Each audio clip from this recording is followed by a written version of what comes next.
Hello বন্ধুরা, ভিডিওটির thumbnail দেখে তোমরা বুঝতেই পারছো যে ভিডিওটি কী বিষয় নিয়ে হতে চলেছে। তো আর দেরি না করে চলো ভিডিওটি শুরু করা যাক। এত অপরূপ সুন্দর একটি মন্দির কোথায় অবস্থিত এবং সেখানে কিভাবে তোমরা যাবে এবং মন্দির কখন খোলা থাকবে সেই সমস্ত বিষয় জানতে হলে ভিডিওটি তোমাদের প্রথম থেকে শেষ অবধি স্কিপ না করে দেখতে হবে। তো চলো শুরু করি। প্রথমেই বলি, মন্দিরটি অবস্থিত কলকাতা থেকে অল্প একটু দূরেই ডায়মন্ড হারবার রোডের ধারে।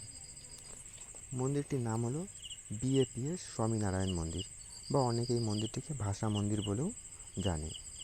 আমাদেরকে বলি যে মন্দিরটা সম্বন্ধে, যে মন্দিরটায় তোমরা কিভাবে আসবে। তো মন্দিরটি অবস্থিত ডায়মন্ড হারবার রোডের ধারে।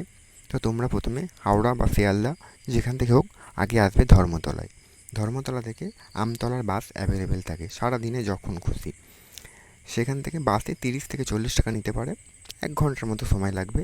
একদম সোজা মন্দিরের গেটের সামনে নামিয়ে দেবে।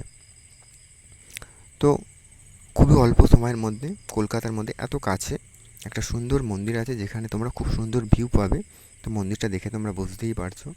হ্যাঁ, তো মন্দিরের কিছু নিয়মাবলী আছে, যেমন মন্দির কখন খোলে বা কখন বন্ধ করে, কখন আসলে তোমাদের সুবিধা হবে, তো সেসব ব্যাপারে পরে বলছি। তো এত সুন্দর একটা মন্দির যারা তোমরা ভিজিট করোনি তো তারা এসে দেখে যেতে পারো মন্দিরের কাছে। তো মন্দিরটি উপরে যতটাই সুন্দর এর ভেতরে ততটাই সুন্দর আছে। মানে মন্দিরটি দুতলা, যেমন ভেতরে আছে তেমন নিচেও আছে। তো এবার বলি, যদি গাড়ি নিয়ে আসতে চাও তো দেখো সাইডে এখানে পার্কিংও আছে তোমাদের।